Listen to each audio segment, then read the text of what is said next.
Hi guys, and welcome to From Diapers to DIY. Today I'm going to review and also fix my robot slash mop vacuum. The robot vacuum that I'm reviewing and fixing today is the ONSON robot vacuum cleaner sold at Walmart. They might sell it at other places, I'm not sure.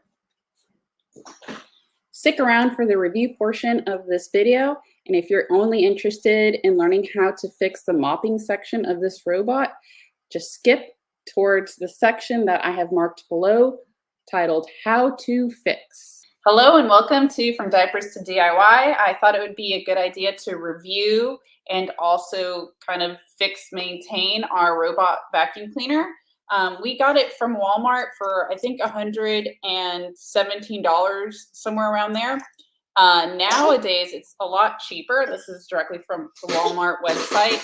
It's only $93.97, which is really good. I know that when these first came out, the whole Roomba thing took over and they're at least $500. So this is a really economical option through Walmart.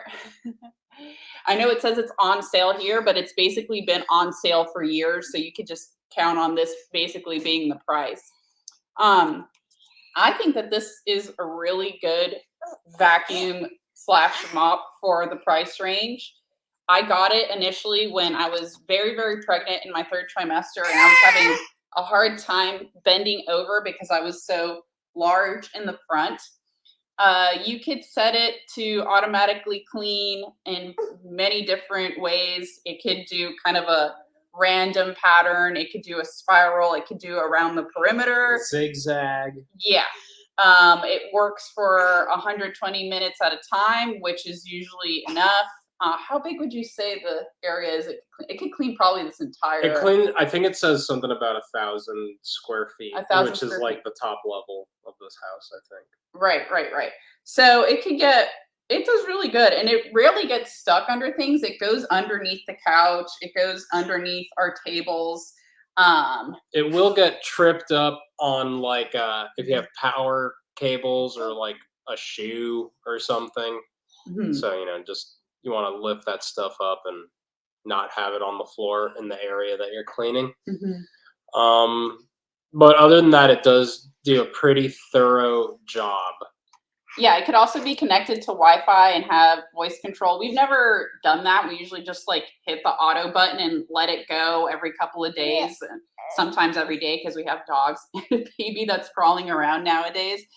So for that type of thing, it's really good if you're pregnant or elderly, or if you have trouble bending over for whatever reason. It's really good. Or if you just don't have the time to be constantly cleaning, if you're really busy, it's very helpful, especially for the price point.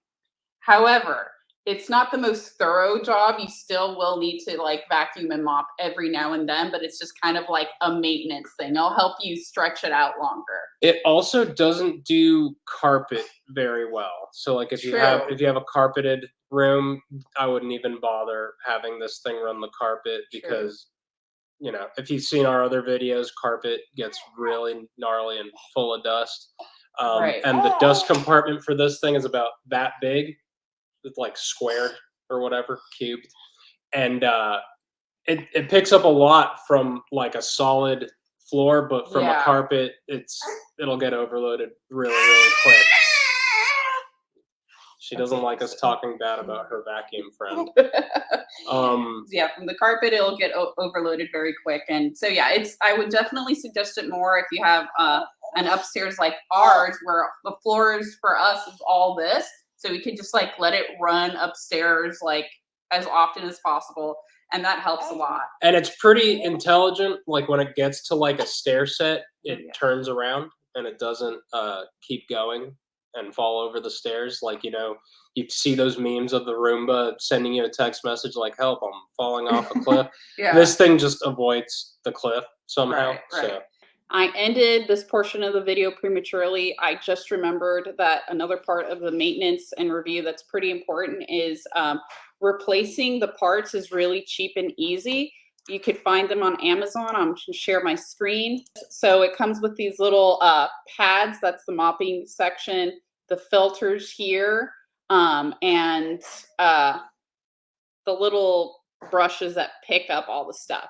So these things are important to replace periodically. I have not actually had to replace the brushes very much at all. I bought one of these packs with a ton of mops and filters, so I replace that pretty much every time that I vacuum. And what I do with the old dirty ones is that I just stick them in the laundry. So I have a laundry where I put all the dirty stuff, dog towels. So I have this kind of velvet bag that was given to me by my old gas company that I just used for this. So every time that I'm done using the vacuum, I just throw the dirty mop in here along with the dirty filter, which I don't have any in here because the filters last more than one use. They last for us about 2 to 3 uses, sometimes one use if the house is really dirty. So I just put both the air filter and the mop in here, toss it in the washer, then toss it in the dryer, and it's very easy to maintain in that respect. So I think for the price point, it's a really good deal. However, this is also a part how to fix because it does have its problems with the mopping mechanism in particular. For the first year, it mopped perfectly fine, but lately it hasn't been releasing water. Yeah, so I think the water dispensing mechanism is clogged, right. which I pulled these, as you can see, it says robot water filters. These two little white things in there. They go into the water dispensing unit above the mopping pad. And I took them out thinking, oh, maybe it's not supposed to be in there so the water can flow more freely onto the pad. But then it's been just releasing all the water very quickly. Yeah. So I think maybe I need to clean that. There are options for more or less water to be dispensed on the remote control. But we're going to play around with it and clean those up and see if maybe that helps with the mopping function, because the last 2 weeks, I want to say, when we've been trying to mop, it just doesn't, like, no water comes out. And this is a common problem. I've read a lot of people complain about this. So hopefully this video will help others that have a similar robot mopping vacuum contraption that is not releasing water. And stick around and we'll get to that how-to portion. Okay, guys, we figured out how to make the mop section of this robot more efficient. Basically, what happens is you have the back of the mop section, right? You have the back of the vacuum where the water comes out through these holes. So what you want to do is you want to unclog these holes or rinse the filters and put it back in. You could also just leave the filters out and have like a ridiculous flow of water, but I think the flow is pretty good with them in. So what you do is you take this part out. This is where you refill the water. So the water goes down through gravity and what's the mop pad through these things, right? So what you want to do is you want to take these guys out. This takes a little bit of practice because they don't want to come out so easily. Okay, I took that part out, as you can see. So this is a little filter, right? And inside of this thing is the part that you want to take out, which is this. So you can just kind of like, see how I'm like pushing it out? You take this little white part out and you rinse it and put it back in. And that should fix your problems. It's a super easy fix. Your robot is probably not broken. You just need to pry out this little part, push out this little filter, rinse it, put it back in. And then once you're done, just pop it right back in and your robot should be good as new. I hope you found that helpful. Please like and subscribe, share with anybody who might also be having troubles with their mopping function of their vacuum. And I hope you have a great day. Thank you.